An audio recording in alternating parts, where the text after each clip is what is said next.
While Doctor Who became a household name across the UK in the 20th century, many of these classic stories were to leave the hands of the BBC. Subsequently, some stories were left incomplete and others lost in time. But over the years, efforts have been made to return these 265 missing episodes to where they came from. Fortunately for fans of the show, this staggering number has fallen to 97, and we are all the more grateful. But for those final 97, the chances of them returning are becoming slimmer every year. The BBC took action in completing these stories. Audio box sets and novelisations of these stories have been released, but none of these attempts would become as popular as the animations.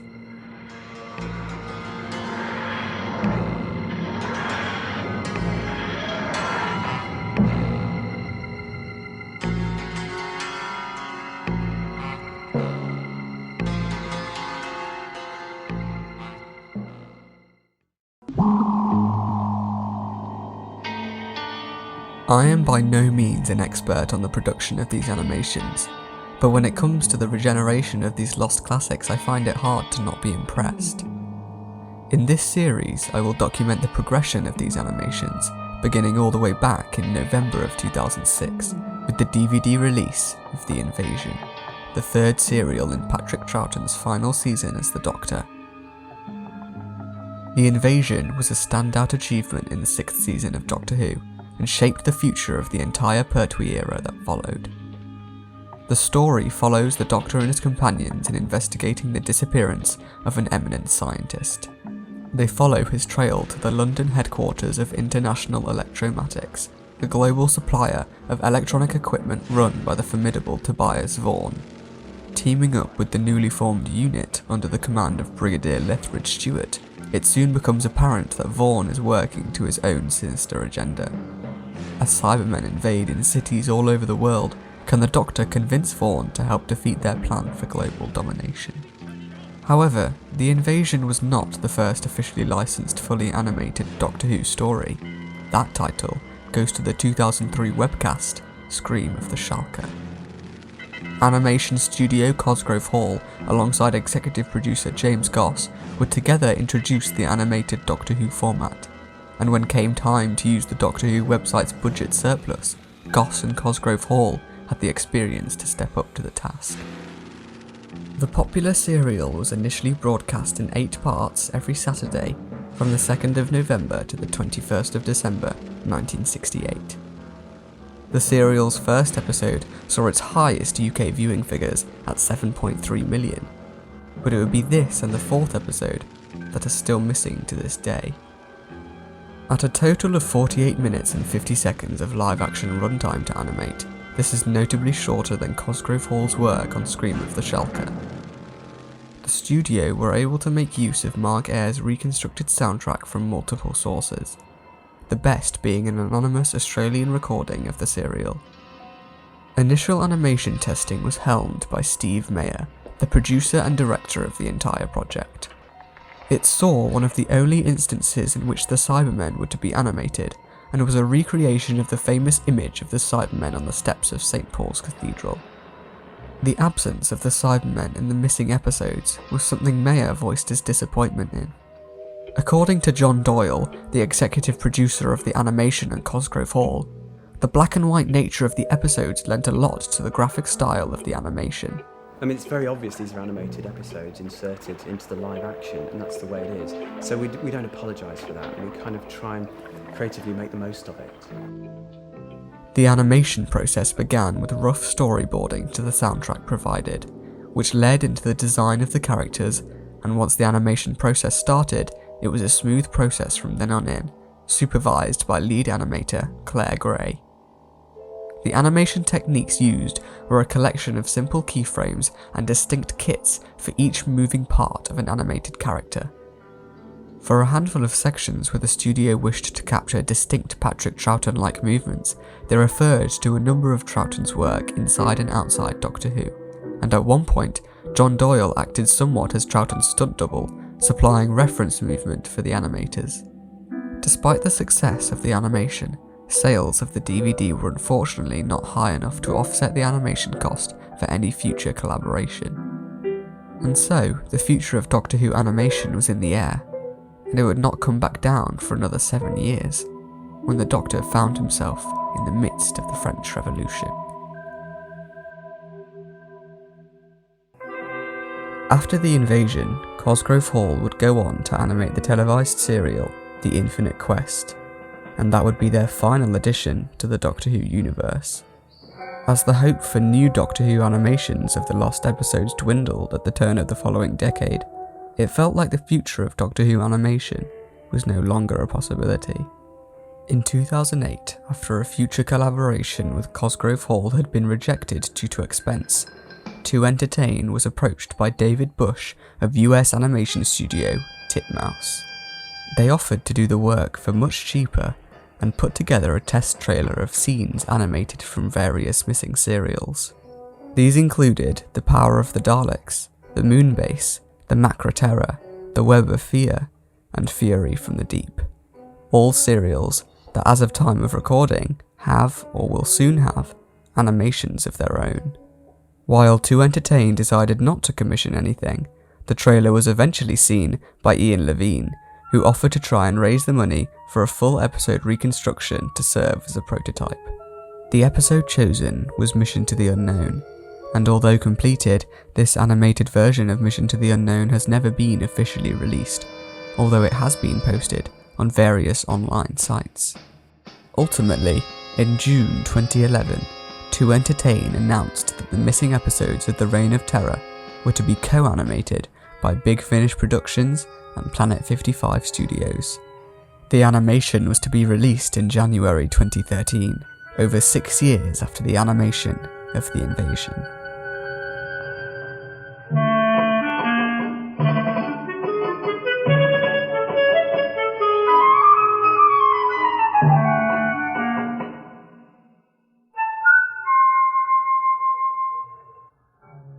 Unfortunately, there's little information regarding the animation for The Reign of Terror. An animation process called Thetamation is even claimed from the same source to actually be the animation company that animated the 2 missing episodes. Another source claims that a company called Theta Sigma animated the episodes in place of Planet 55.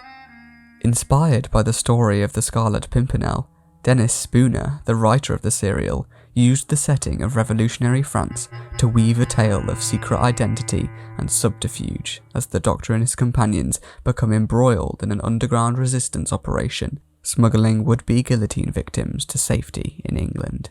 The original serial ran every Saturday from the 8th of August to the 12th of September 1964. The serial saw peak UK viewing figures at 6.9 million. However, as of July 2021, episodes 4 and 5 are still missing. Details about the entire production of this animation are hard to find. The DVD includes little information aside from an animated set tour and photo gallery, so unfortunately, I can only really talk about the look of the animation itself. The animated imagery seems to be similar to that of Cosgrove Hall's shading-heavy artwork on The Invasion, but turned up to 11. However, whereas the animation of The Invasion was made to imitate the style of the filmed segments, the animation of The Reign of Terror, although presented as being a similar bridging point between episodes, is much more jarring to watch along with the rest of the serial. When watching the animation of episodes 4 and 5, this idea of imitating the filmed segments seems to have been thrown out of the window. Many scenes include ridiculously short shots that barely give a viewer any time to comprehend what they just saw. Along with this, Planet 55 often used much closer shots, presumably to focus on the facial animation, and they also make little to no effort to portray the illusion of a 3D location. Even so, the improved animation and detail on characters' faces are ditched in wider shots, adding to a more uncomfortable watching experience. As well as this, there is an inconsistency in focus. Sometimes the background is out of focus, sometimes it's completely in focus. There doesn't seem to be a pattern or reason for this, and it's just very confusing. Although using Mark Ayer's reconstructed soundtrack, much like The Invasion, the quality of the audio varies significantly in the animated segments. I welcome the opportunity. Thank you. David Holman's recording of the broadcast is the best quality, although a minute of audio is missing from the 4th episode. James Russell's recording is used to fill this gap.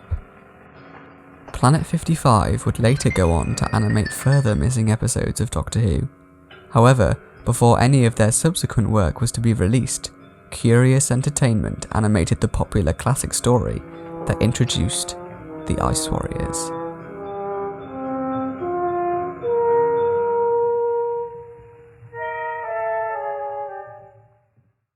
To my knowledge, every single Doctor Who DVD or Blu-ray has at least one documentary included in its special features. A strong creative force behind many of these documentaries is Chris Chapman, whose Doctor Who documentaries have even won him some awards. While directing these documentaries at Dean Films, Chapman would become interested in the animated work that Cosgrove Hall did on The Invasion. Fortunately, Chapman found himself working in the same building as Curious Entertainment, the animation studio that eventually found themselves creating the next Doctor Who animation for the Ice Warriors.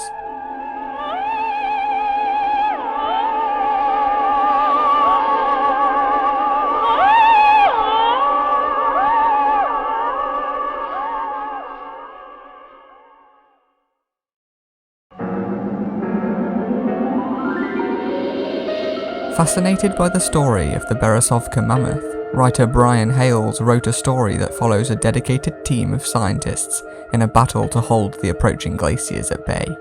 When the Doctor and his companions arrive, they soon discover the Earth is under threat from the fearsome Ice Warriors. All 6 episodes of this story were missing from the BBC archives until 1988, when 4 were discovered in an old BBC building being readied for refurbishment. While episodes 2 and 3 remain lost, they were animated for the DVD release in August 2013. The team at Curious, led by Neil Bushnell alongside Chris Chapman, started by producing some test footage. They meddled with many different art styles, and even looked into 3D animation, both realistic and stylized, something no missing episode animation would actually implement until The Web of Fear, releasing next month. Eventually, Curious was commissioned to animate the missing episodes 2 and 3 of the 1967 serial, The Ice Warriors. The team at Curious clearly put much more creativity into the animation than Planet 55 did on the Reign of Terror. Chris Chapman hoped to create the truest possible reconstruction of missing Doctor Who.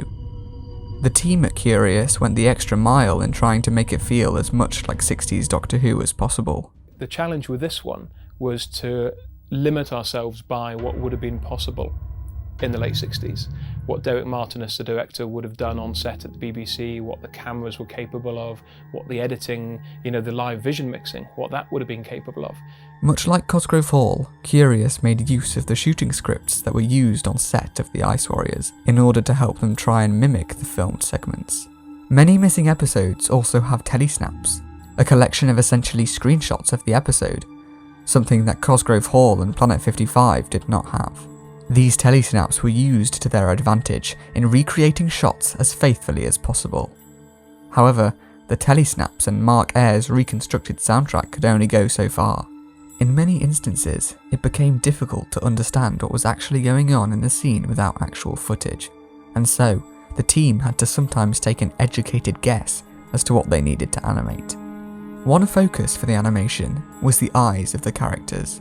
Little darts are included to keep the characters feeling alive, and as well as this, the whole head is rigged to be able to somewhat swivel on the neck, giving a small illusion of a 3D space.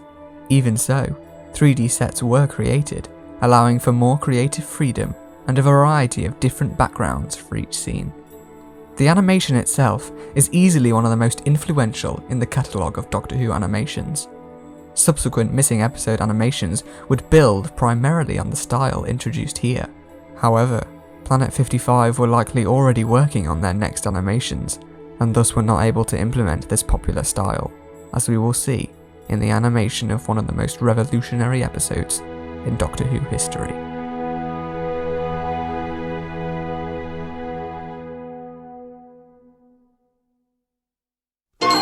After Planet 55's animation of the Reign of Terror, they were commissioned to animate the missing episodes of the first Doctor serial The 10th Planet and the second Doctor serial, the Moonbase.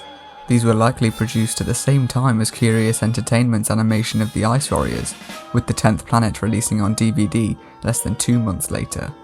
The Moonbase was set to be released on DVD the following week, however, production delays set back the release by 3 months. The second Doctor serial, The Underwater Menace, was also slated to be partly animated. However, this was indefinitely postponed and then cancelled in 2015, despite having special features and DVD cover art completed. The missing episodes 4 and 5 were eventually reconstructed with telesnaps for the DVD. Planet 55 had the biggest job of any animation company so far, to animate the departure of the first ever Doctor, William Hartnell, and the introduction of the regeneration concept the show is familiar with today.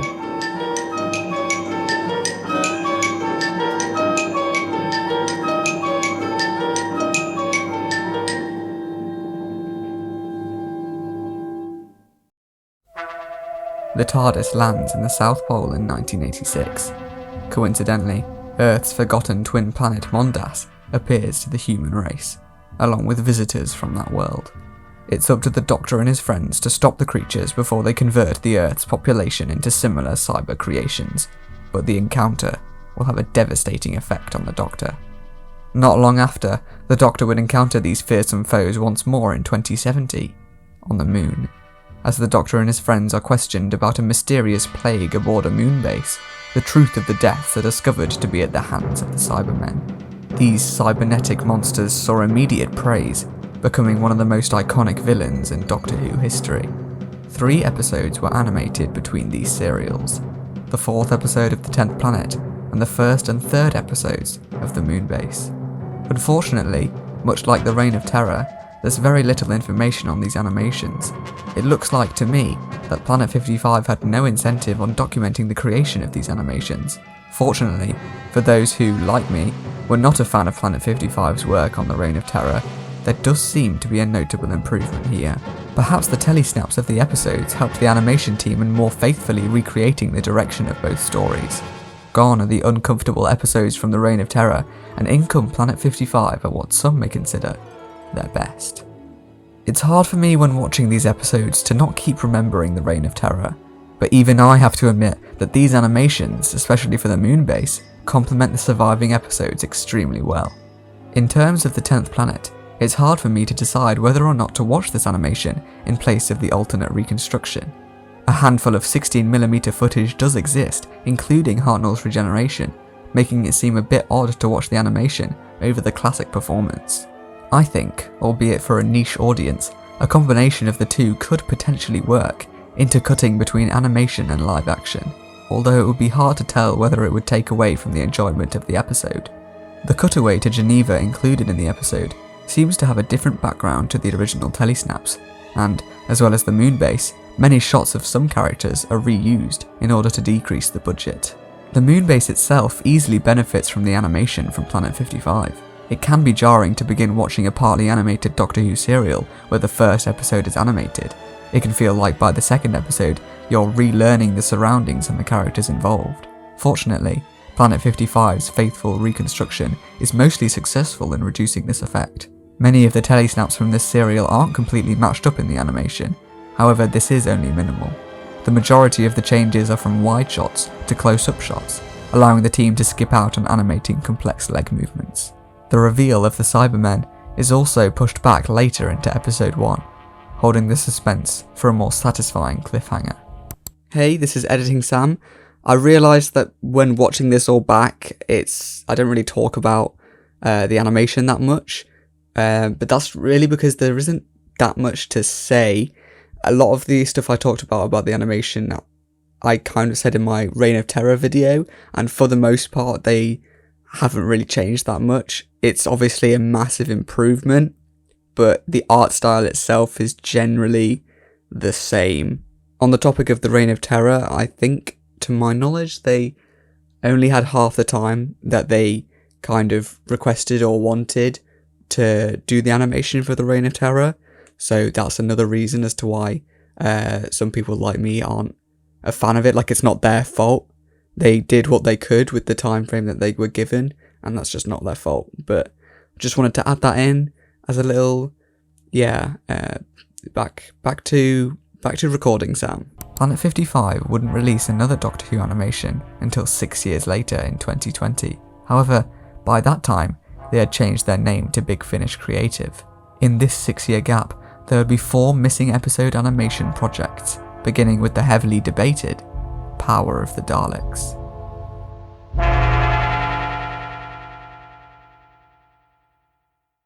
Over 2 years after the release of the Moonbase DVD in August 2016, 2 minutes of animated footage from the Power of the Daleks found its way onto YouTube.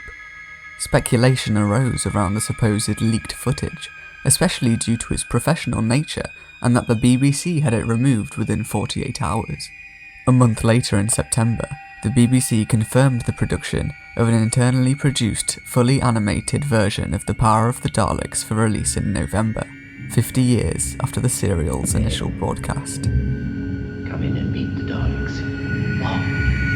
The Daleks.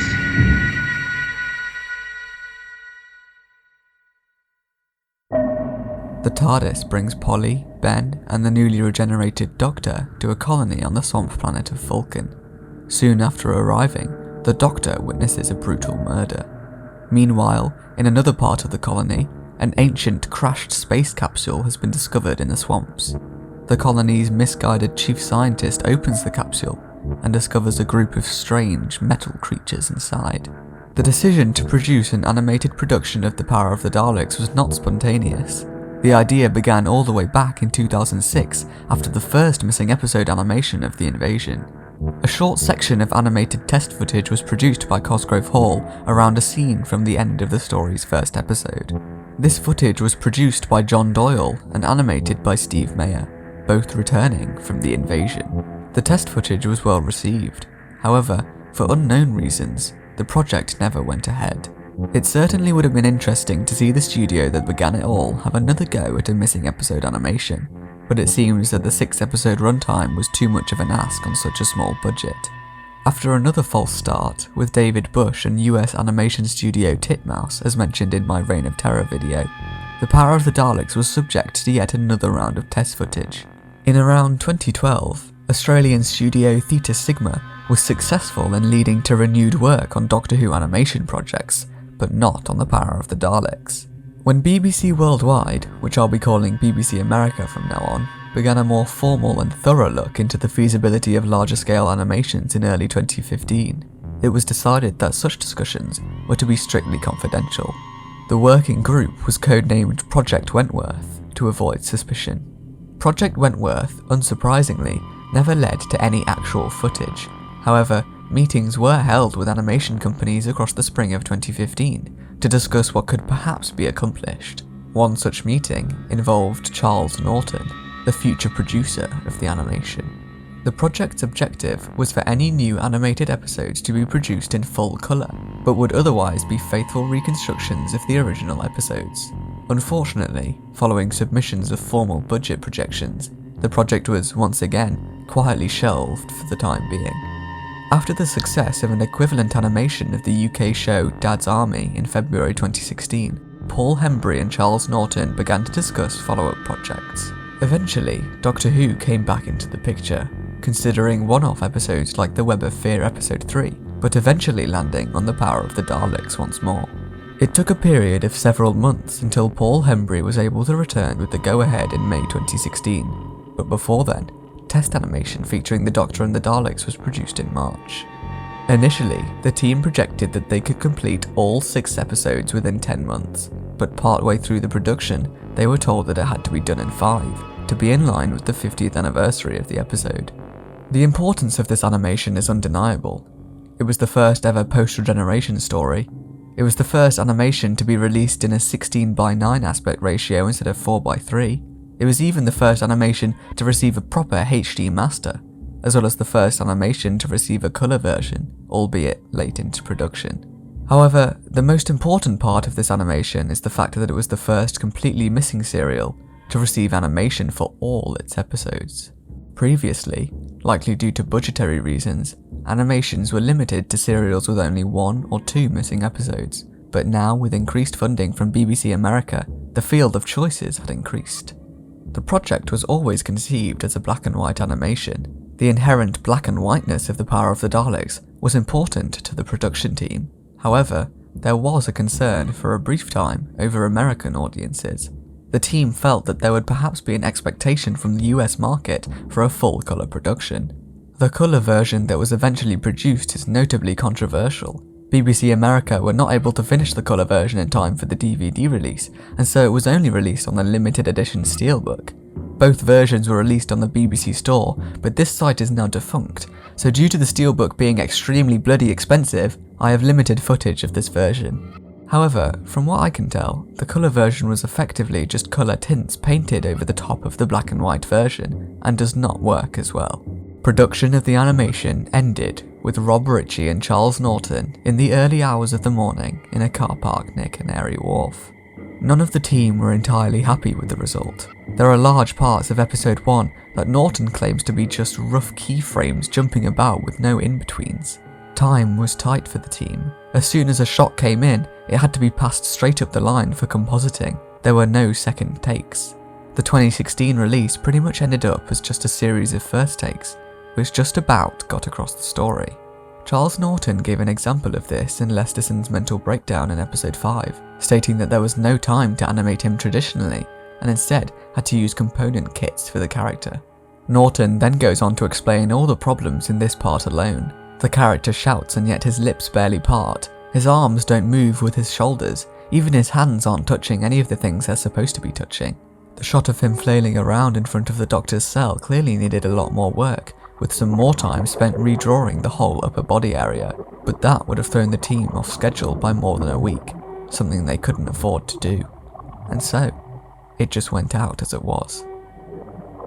3 years on, in mid-2019, with another 2 animations having been produced in this time, Norton was told that the project was to be revisited. An opportunity to put right all those things that had been wrong with the original release. The idea of a special revisited edition of the serial was motivated by the fact that 2020 was the 100th anniversary of Patrick Troughton's birth. This brand new release of The Power of the Daleks would coincide with the release of newly animated productions of The Faceless Ones and Fury from the Deep. The episodes that saw the most change were episodes 1 and 5. The team thought that there was little worth saving from the original first half of episode 1, so they approached the entire section again from scratch. The new and improved episode 1 animation was largely the work of Andy Gubber, who had been working on Doctor Who animation since the invasion in 2006. The changes in episode 5 are less noticeable. Most of the shots of Lesterson have been completely reanimated from scratch, benefiting massively by Martin Geraghty redrawing the character's every little move, giving Lesterson a much greater range of expression. Other moments that stand out include newly animated light spill and shading on Lesterson's face at the end of episode 4, and the Doctor's new entry into the capsule in episode 1. All in all, very few scenes were left exactly how they were in the 2016 release. Many modifications were running changes, like removing the tartan pattern from the Doctor's trousers. This was done to make the animation of the Doctor's legs more fluid, allowing the team to push the movement of the legs with more subtlety and believability. Even the audio was revisited and tightened up by Mark Ayres, removing uncomfortable pauses in which the characters just stand around, not saying or doing anything. Controversially, a brief 16-second segment of episode 1 is omitted. Due to the complexity of the animation required, the animation team felt like they couldn't do the scene justice. The scene itself involves the Doctor doing a little jig while playing his recorder. Production of the special edition was significantly disrupted due to the global pandemic thing that happened. However, production still managed to conclude largely on schedule in the early spring of 2020, just a few weeks after the 100th anniversary of Patrick Troughton's birth. In the years of disappointment after the 2016 release, the BBC looked towards producing a much more unique animation, an animation of a story that surrounded an intrigue, and one that spawned a plethora of different versions over the years. If there's ever been a more heavily adapted Doctor Who story than any other, then it's this one.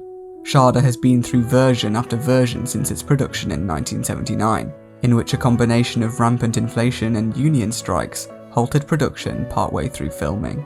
Material from the aborted serial was to find use on a few occasions in the years that followed.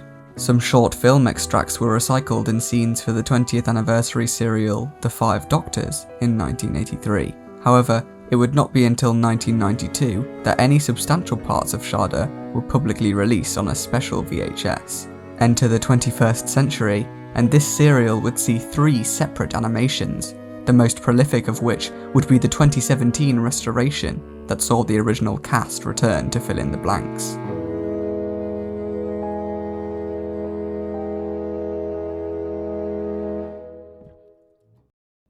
The Doctor, Romana and K9 receive a message from an old friend, a retired Time Lord living as a college professor in Cambridge. He's misplaced an ancient Gallifreyan artifact that could unlock the dark secrets of Shada, the lost prison of the Time Lords, and unless they find it before the crazed scientist Skagra, every sentient being in the universe is doomed. Before the 2017 animation, there was the 2003 webcast featuring Paul McGann as the 8th Doctor, replacing Tom Baker as the 4th Doctor after he declined to return. This webcast was heavily moulded around the audio play by Big Finish and saw a handful of alterations from the original story. The following animation was an unofficial animation funded by Ian Levine, released in 2011. This release would be much closer to the original story, however, both Tom Baker and David Brearley were unable to return. However, the 2017 animation would see a massive effort to complete the serial officially, using newly recorded dialogue from the original cast and newly animated footage to complete the missing segments in between the live-action performances. These new sequences were animated by the same team, including Charles Norton, that produced the Power of the Daleks animation the previous year. This new production faced a number of different challenges. Firstly, there were over 6 hours of raw, unedited studio recordings and nearly half an hour of raw film sequences that needed to be edited from scratch. The animation process followed 2 sound studio sessions in June 2017, in a process that lasted through until the start of November. Along with these new animations, visual effect sequences that were left unfinished in 1979 were also now completed, as well as newly filmed model sequences in August 2017. This was intentionally done using only techniques that would have been available to the BBC in 1979. Additional live-action footage featuring Tom Baker appears at the end of the story, back at home in his TARDIS console. As well as this, live-action reference footage was produced in order to help the animation team and character movement. 2 short scenes, originally intended for animation, were cut during production for reasons of pacing. The animation itself features an impressive array of 3D and 2D environments, as well as relatively fluid movements from the characters in terms of their actions and speech. Another problem was the history between Tom Baker and Lalla Ward, with the brief marriage and following divorce leaving the two on what seems to be non-speaking terms. To my knowledge, sound studio recordings would see the two separated, recording their lines at different times. This fact, I believe, continues to this day when recording for Big Finish audio stories, and, unfortunately, this separation can hinder the performances portrayed. Meanwhile, once again, new music and sound design was completed by Mark Ayres. The new incidental score was produced in the style of 1970s Doctor Who, with sound effects coming straight from the BBC Radiophonic Workshop. Production on Shada was finally completed in November 2017, over 38 years after it had first begun. Nearly a year and a half would go by until the next missing episode animation would find its release, but this wait was more than enough for fans of the show, as this next release would be considered by some as one of the best missing episode animations to have ever been produced.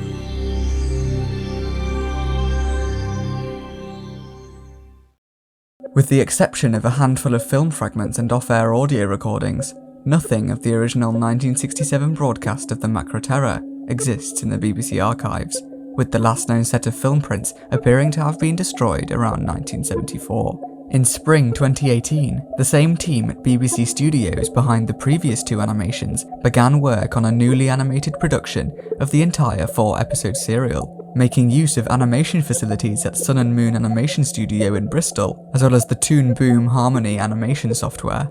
This release was a simple job for the animation company after 2 unique opportunities, but this job was finished to an extremely high quality. Many who have seen this animation consider it to be the best missing episode animation so far.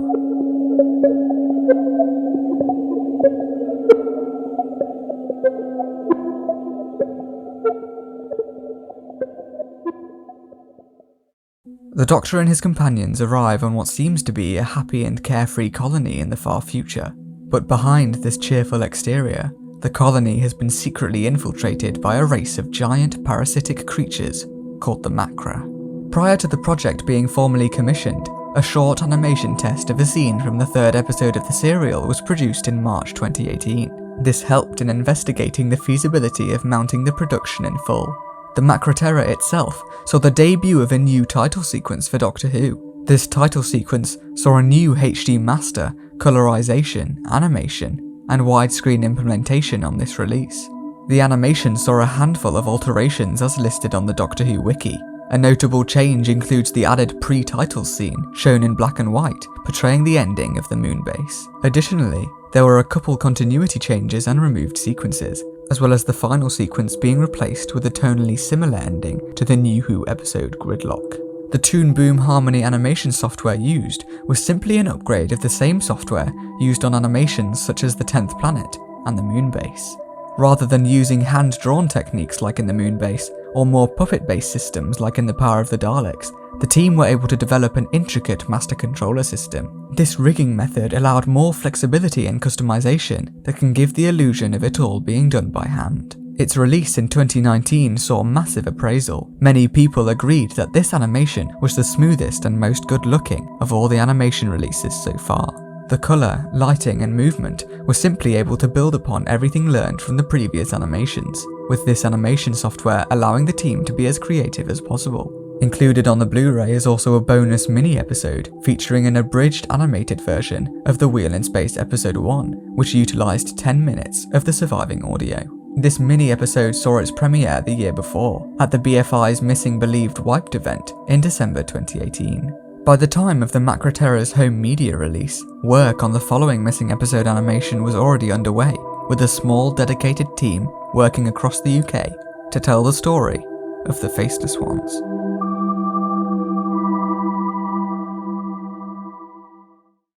After unsuccessfully reaching sales targets and potential disagreements with Sun and Moon Studios, the collaboration of teams would not continue after the Macra Terror. But even before release, a mostly separate team had begun work on the next animation. Considering the complexity of the character animation and the length of the serial, it was only animated by a very small dedicated team over just 8 months, beginning in February 2019, and ultimately producing a high-quality animation of a story packed with deceit and planes.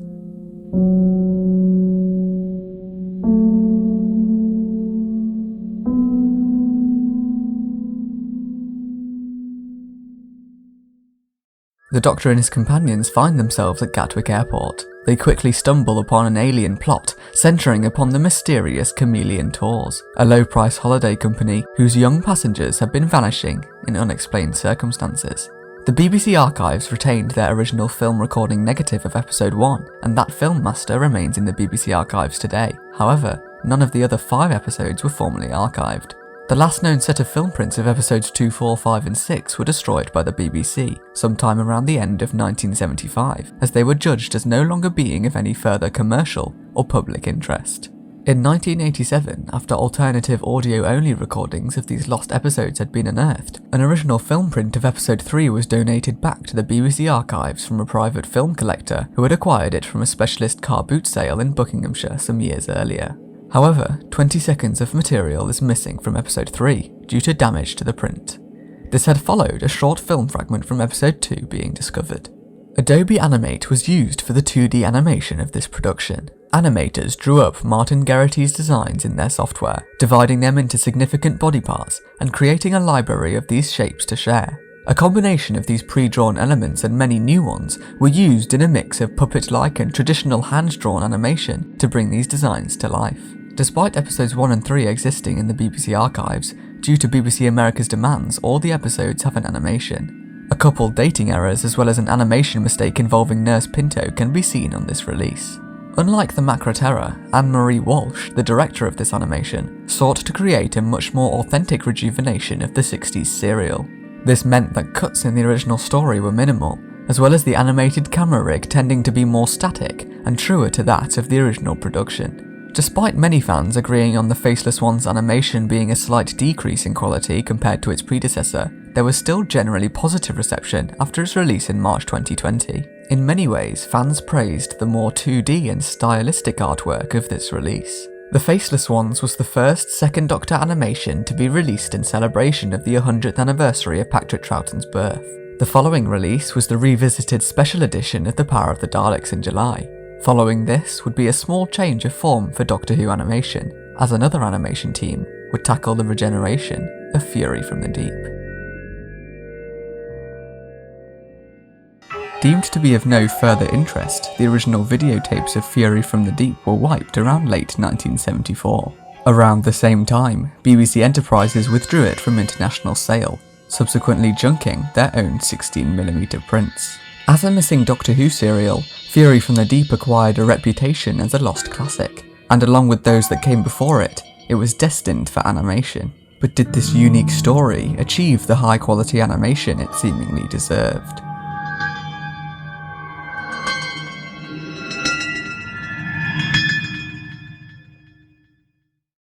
The TARDIS brings the Doctor and his companions to the coast of Kent, where the ESCO complex is drawing up natural gas under the North Sea via a huge network of pipes linked to their offshore rigs. But the Doctor is convinced he can hear something in the pipes. While work continues, sentient aggressive seaweed begins attacking the base and taking over the personnel one by one, creating a spearhead from which it will launch its attack and enslave the entire human race.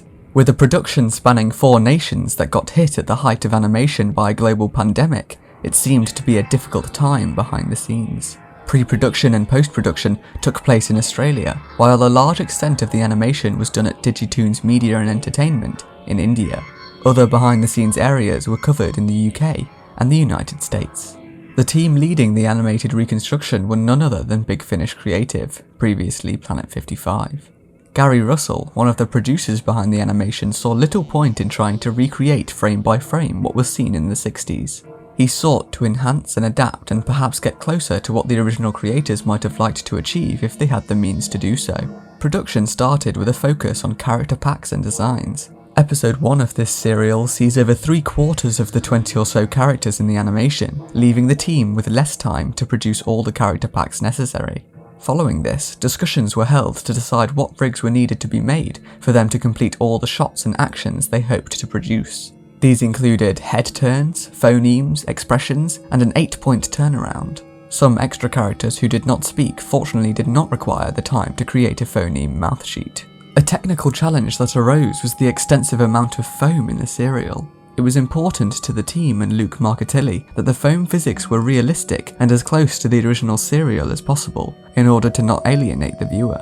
From the animatic right through to the final composition, it's very difficult to do many extra adjustments. The post-production team were able to do many minor changes in the grade stage, such as adding a red warning light or darkening an environment. While the general consensus is that this animation is yet another decrease in quality compared to its predecessor, I personally am still quite a fan of this simpler style and unique approach, although preferring both the Macra Terror and the Faceless Ones. I personally feel the colours of this animation serve the story well, however I believe it is let down quite a bit by a less extensive use of lighting and shadows seen in the previous releases. The release of this animation closed off the celebration of Patrick Troughton's birth in September 2020, and we would not see another animation until just under a year later, in August 2021, with the controversial 3D animation of The Web of Fear.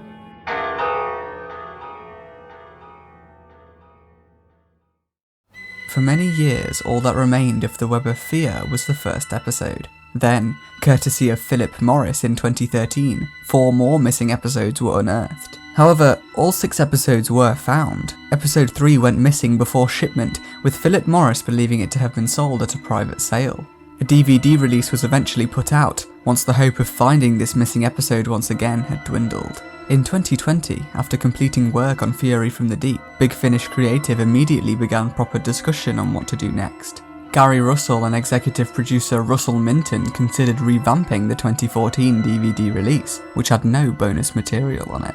Whereas Fury from the Deep had been a traditional 2D project, everyone at Big Finish Creative and BBC Studios felt that when you have 5 live-action episodes, the impact of going into straightforward 2D animation would be rather jarring.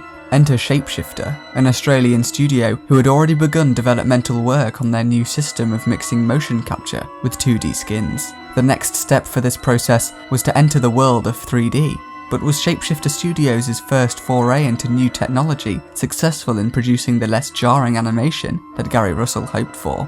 Well, there's a good chance you already know the answer. In order to escape an attack in space, the TARDIS makes an unscheduled landing and ends up deep inside the London Underground. Here, the TARDIS team finds themselves engulfed in a battle against the Great Intelligence and the Yeti. As the menace spreads, it becomes clear that the Intelligence's goal is not just possession of Earth, but the Doctor's mind too. The animation of episode 3 is notable in being the BBC's first attempt at a completely 3D production. Also notable is that I believe this is the first animated release to not be co-funded by BBC America since the 2016 release of The Power of the Daleks. Presumably, this was either due to there being less interest in a 3D production, or that the BBC did not intend in the first place on animating the existing 5 episodes. Thank God! The release saw both a 4x3 black and white version and an alternate 16:9 colour version, with the 4x3 release proving more popular due to this decreasing the jarring transition between episodes, as well as it fitting more with the general aesthetic. The animation process itself is a culmination of years of experimenting, with Web of Fear being its first professional use. The system is essentially a bare-bones motion capture performance being crafted onto a model, with the actors themselves supplying the mannerisms and idiosyncrasies of the characters. The production team approached the animation as much like a live-action creation as possible. Performances are blocked out before the actors perform the scenes in mocap suits. Those performances are then translated into the 3D sets, with camera angles and models being adjusted to suit the content and feel of the scene. The final step is to apply a texture that gives the animation an appearance that evokes a traditional 2D approach. The benefit of these steps is the increased flexibility in adjusting the animation all the way until the final render. Once the initial building of animation tools and infrastructure is out the way, all the work was able to come together much quicker than a traditional 2D process, with it continuing to be refined all the way throughout production. A special trailer that aired a week before the initial broadcast of episode 1 featured the Doctor warning viewers about the new, more frightening versions of the Yeti. Only the audio for this trailer survives, but this allowed the BBC to make their own animated version that was released on the official Doctor Who YouTube channel to tease the animated release of episode 3. This animation is likely the most divisive of them all. For the most part, fans were not particularly pleased when this was released, taking error with the movement and look of the characters. Included on this release was an alternate reconstruction, with many fans taking a liking to this over the animation. I think it's important to note this being Shapeshifter's first proper attempt with this kind of technology, and with more time and practice, this could very well become a preferred animation technique. I expect we may see some more releases with this motion capture process, and we should be grateful that we are lucky to be getting these releases and this much attention towards the missing episodes of our favourite show. Fortunately, for those who were disappointed with this release, a 2D animation would be just round the corner, releasing just over a month later in September 2021, with the Doctor facing the evil of the Daleks. For many fans throughout 2021, the wait for the animated release for the Web of Fear was a painful one. But as July came around, another release was to be waiting for them. As the Web of Fear came out to the disappointment of many fans, the expectation for Doctor Who animation to make a comeback was ever present. July 1st saw the announcement of the next animation in line. The fan favourite Evil of the Daleks would see a return to the 2D animation we were familiar with, and a style particularly reminiscent of another popular animation of the Macra Terror. Sunday the 12th of September saw the BFI screening of the newly produced BBC Studios animation, and with its release 15 days later, many have taken to social media to praise it and name it the greatest Doctor Who animation so far.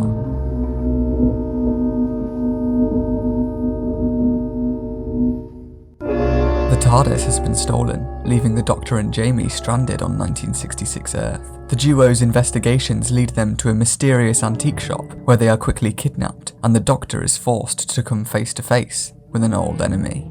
Working from a house in Victorian England, the Daleks have a new master plan to conquer the universe, and in order to carry it out, they need the Doctor's help.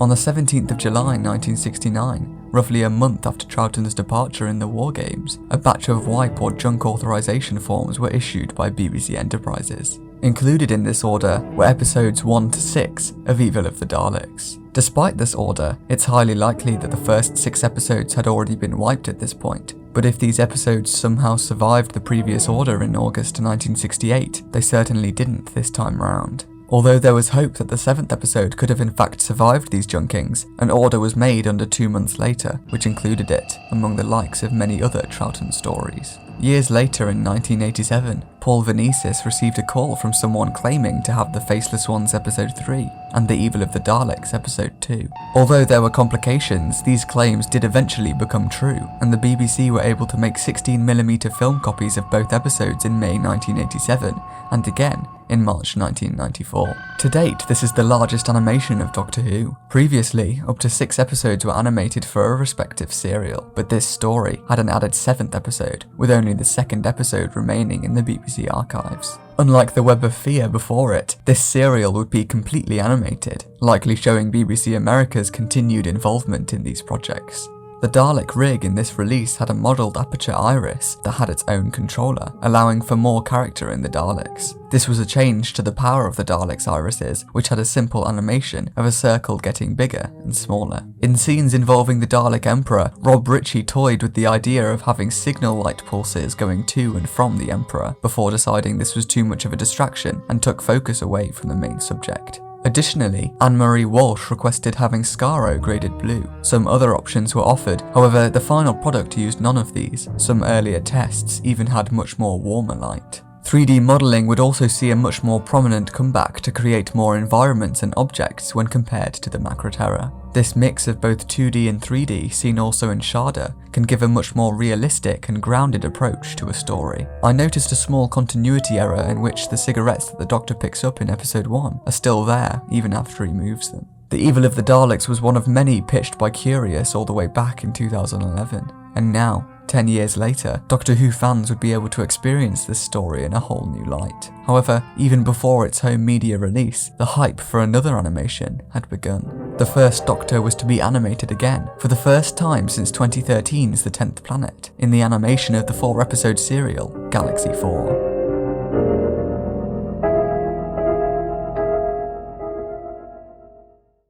We've become very familiar with Doctor Who animations over the years. We've seen 2D, 3D, 1 episode to 7 episodes, but what we never got much of was the first Doctor. Of the 12 animations up to the Evil of the Daleks, only 2 involved animating our favourite space grandad. Excluding Shada, the 3 episodes we've had only make up about 5% of everything, so it seemed about time for the second Doctor to take a break.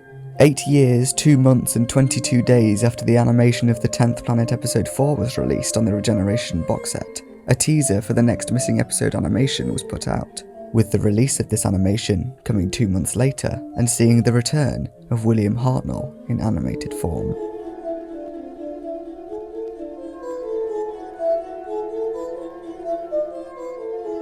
The Doctor, Vicky and Stephen land on a planet on the verge of total annihilation as it drifts too close to the sun it orbits. Trapped on the planet with the warrior Dravins and the reptilian Rills, the Doctor is forced to help the Dravins while trying to maintain peace between the two races. On the 17th of August 1967, BBC Enterprises signed off on wipe and junk authorization forms for the majority of the William Hartnell episodes of Doctor Who. The 2-inch transmission tapes of episodes 1, 2 and 4 were included in the forms. Less than 2 years later, in January 1969, episode 3 would be included in another batch of these forms. Research in 1976 found that Galaxy 4 was in fact still available in its entirety, but when a purchase order was made for a screening in 1978, BBC Enterprises made an official statement declaring all master material has been destroyed. Years later, on Monday the 8th of July 2011, Ralph Montague met up with his co-workers at a local cafe. He was introduced to Terry Burnett, who used to work at Television South in Southampton, and a keen collector of old films. Burnett mentioned to Montague that in his collection was an old episode of Doctor Who. At their next meeting, Burnett had dug out the 16mm film of his Doctor Who episode and lent it off to Montague. The film can only offered small clues as to the contents. It was not an original BBC film tin, and there were no BBC labels on either the can or the film spool. A small label with the title of the film had seemingly been crossed out, but underneath this were the words Doctor Who, and airlock. What Montague had discovered was indeed the missing third episode of Galaxy 4. The print itself was in reasonably good condition. Moderate tramline scratches are present, most noticeable in a close-up of Marga, and the final 27 seconds of action, plus the end credits, were all missing. A copy was eventually made on the 20th of July, and a 2K scan was made a few days later, mainly for preservation purposes. It was later revealed that the film was once the ABC transmission print from Australia, returned in June 1975, and then presumably appropriated by someone from the BBC. As stated before, this release of Galaxy 4 finally saw the return of the first Doctor in animated form, and, while technically a mostly different team, was helmed by Big Finish Creative, the only team to have officially animated this era. Big Finish Creative were coming off the back of Fury from the Deep and the co-production of The Web of Fear, two animations that weren't particularly praised overall by fans. This entirely animated production even marks the first time any episode of William Hartnell's era has been on a dedicated Blu-ray. The choice of this story for the animation was certainly unexpected, but due to its good audio quality, small set number, and limited cast, it was a cheaper story to undertake. The cast was shrunk even further, making all the Dravins except Marga identical. For Fury from the Deep, a muted colour palette for the southern British seasides was incorporated, lots of greys, browns and dark greens. But if Fury from the Deep was foreboding, then this was going to be eccentrically technicolor in comparison with the look of 1950s sci-fi B-movies. Huge wraps of red were used for the planet and its skies based on photos of Australia's red deserts. The light turquoise of the Dravins, the blue of Marga and the green of the Rills came out of discussion with Peter Purvis, along with deciding what Stephen and Vicky's costumes look like. Similar to the special edition of The Power of the Daleks, Vicky's patterned dress was simplified to a solid olive green colour for easier animation. Additionally, this is the first time the first Doctor was to be animated in colour, as well as in a 16:9 aspect ratio. I'm not including the opening of the Power of the Daleks animation in all this, by the way, which notably was the first animation to receive a colour version and all that jazz. I just don't think it counts in this instance, and it's my video so I can do what I want. I felt that the release of this animation was significantly overshadowed by the release of Series 13, but additionally doesn't really live up to its predecessor. The Star Trek 60s look doesn't really live up to the praise given by Gary Russell, especially in the Rills ship, as well as the high detail in the Dravin ship, really contrasting the simple characters in a way that doesn't feel right to me. The overall design and artwork, however, is definitely an improvement to me over Fury from the Deep, with more convincing characters and locations that bring the story together. The character movement, while very well done, falls apart a small amount for me when there are wider shots. A lot of the time it feels like the characters are hovering and not actually a part of their environment. However, this is not always the case, and when there is movement towards and away from the camera, the perspective can work to sell the environment. As of the making of this video, the next missing episode animation is yet to be announced. Strong contenders are The Abominable Snowmen, The Underwater Menace, and The Wheel in Space, but feel free to let me know what you think will be the next missing episode animation.